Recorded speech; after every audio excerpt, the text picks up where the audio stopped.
کیا مولانا مودودی نے اپنی کتاب خلافت و ملوکیت میں حضرت عثمان کے بارے میں تنقید کی ہے؟ یہ جھوٹ ہے جی، آپ خود پڑھ کے دیکھ لیں.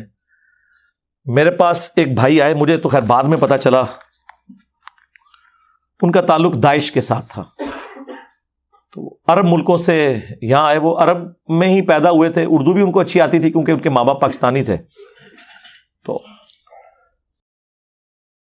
اور عربی ان کی ایک نیٹو لینگویج مان چکی بھی تھی، اور دنیاوی طور پہ پڑھے لکھے بھی تھے، انگریزی بھی ان کو آتی تھی. تو میرے ایک دوست کے ریفرنس سے مجھے ملنے آئے کسی کام کے سلسلے میں. تو آتے ہی انہوں نے یہ بات کی. یہ بات آپ نے غور سے سننی ہے، بڑی حیران کن بات میں آپ کو بتانے لگا، اور یہ میرے خیال ہے میں پہلی دفعہ آن ایئر کرنے لگا ہوں. آپ کی اس بات سے مجھے یاد آ گیا.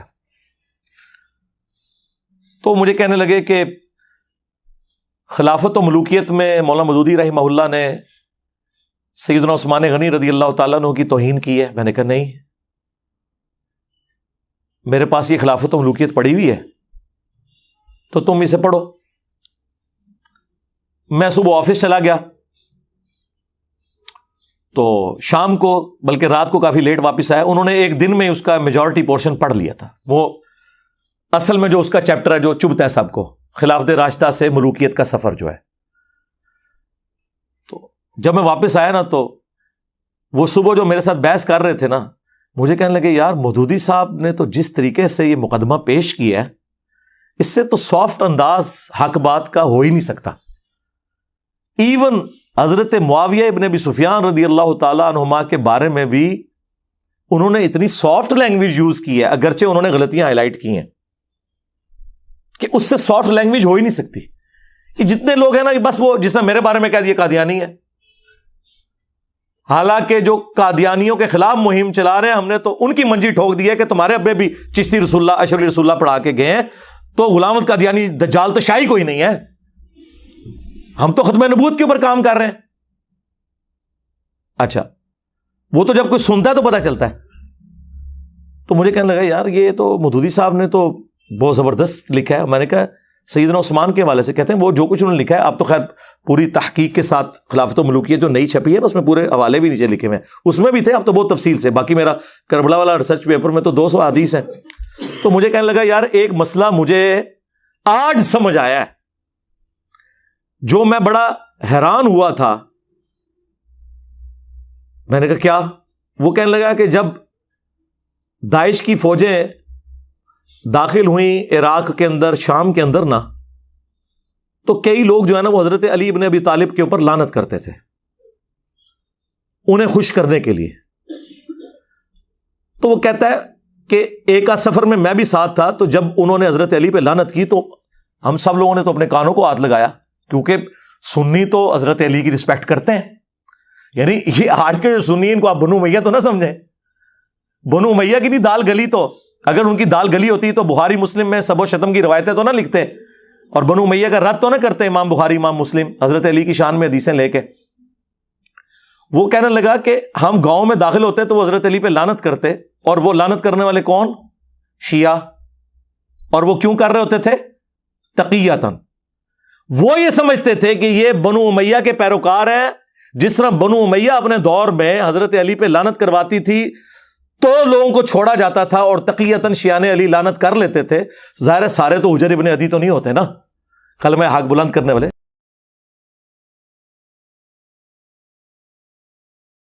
اور وہ بھی جائز ہے جان بچانے کے لیے اگر کوئی کلمہ کفر بھی بول دے.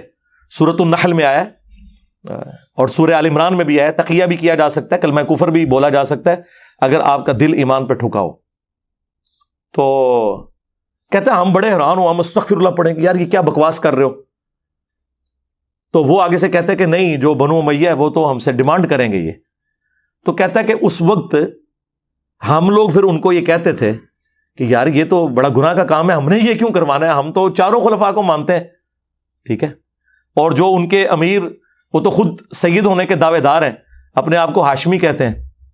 یہ میں کوئی داعش کے فضائل نہیں بیان کر رہا، میں اس وقت علمی گفتگو کر رہا ہوں.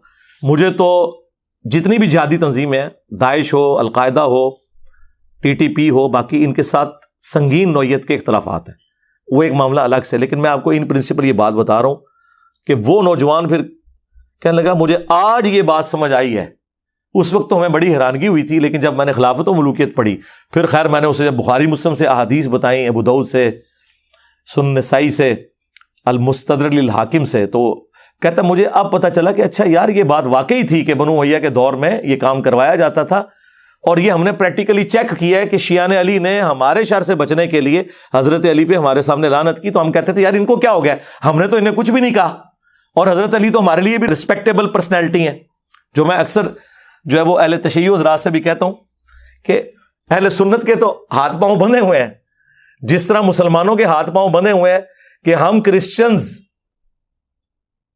کی رسول اللہ کی شان میں جو گستاخی ہے یا خاکے بنانا، اس کے اگینسٹ غصے میں بھی آ کے تصور نہیں کر سکتے کہ ہم عیسیٰ ابن مریم کی توہین کریں، کیونکہ ہمارے ایمان کا حصہ ہے۔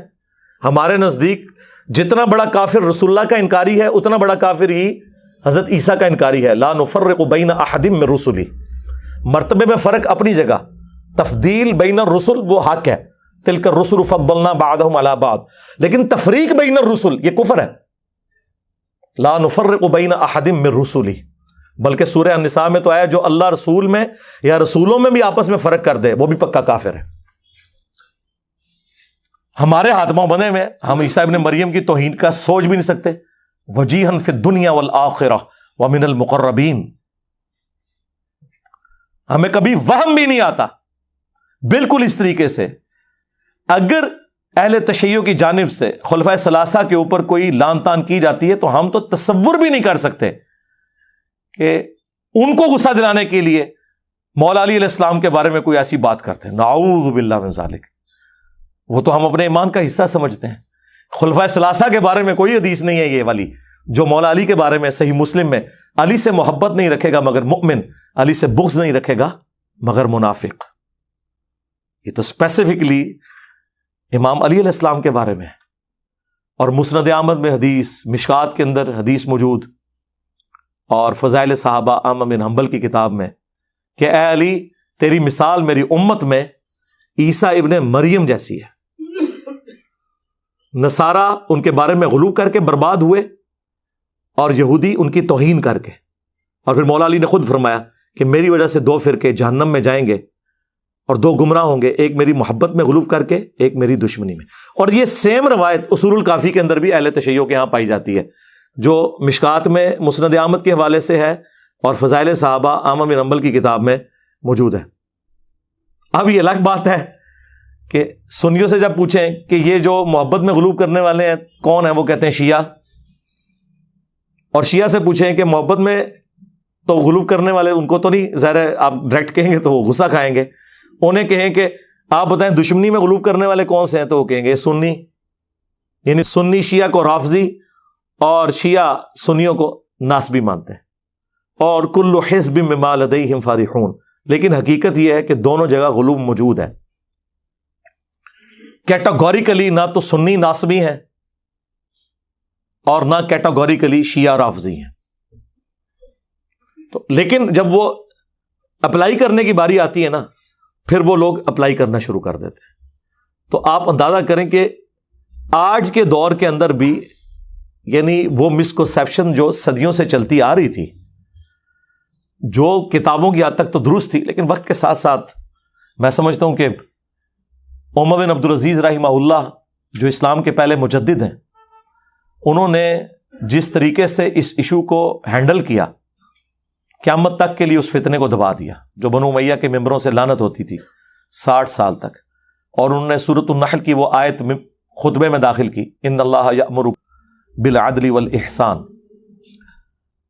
تو یہ بہت بڑا امت کے اوپر ان کا احسان ہے، حقیقت بات ہے۔ باقی تفصیل کے لیے آپ میری ویڈیوز دیکھ لیں اور میرا کربلا والا ریسرچ پیپر پڑھ لیں، اس میں ساری احادیث میں نے نقل کی ہیں۔ اور یہ جو تماشا لگایا ہوا انہوں نے کہ نہیں جی وہ تنقید ہوتی تھی، لعنت نہیں ہوتی تھی، تو مسلم شریف میں واضح الفاظ موجود ہیں، لعن اللہ ابا التراب 6229 صحیح مسلم کی حدیث۔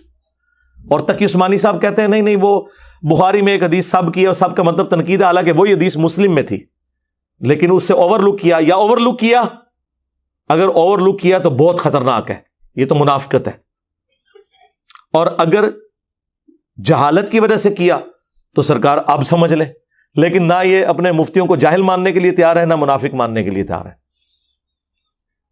مسلم شریف میں واضح الفاظ تھے، لعنت کے الفاظ موجود تھے۔ بہرحال مولانا مودودی رحمہ اللہ نے جس پیشن کے ساتھ اس چیز کو ہائی لائٹ کیا خلافت و ملوکیت میں سمجھتا ہوں اس کام کو اگر 4 چاند کسی بندے نے لگائے ہیں نا تو مولانا اسحاق صاحب ہیں رحمہ اللہ۔ مولانا اسحاق صاحب نے قیامت تک کے لیے رافضیت اور ناصبیت دونوں کے خلاف ایک بند باندھا ہے،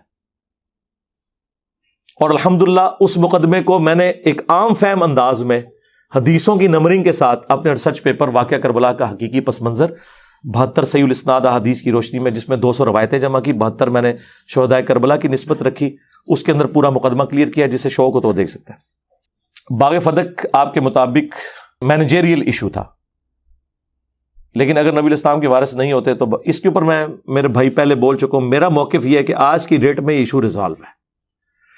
جن لوگوں کے ساتھ مولا علی علیہ السلام نے اپنی زندگی میں کمپرومائز کیا، یعنی خلفائے ثلاثہ، اہل تشیع کہتے ہیں کہ تقیہ کیا یا امت کے وسیع تر مفاد میں کیا، سنی کہتے ہیں نہیں دل سے کیا، دونوں اپنے اپنے موقف پہ قائم رہے، اینڈ رزلٹ کیا ہے کہ کیا، ٹھیک ہے۔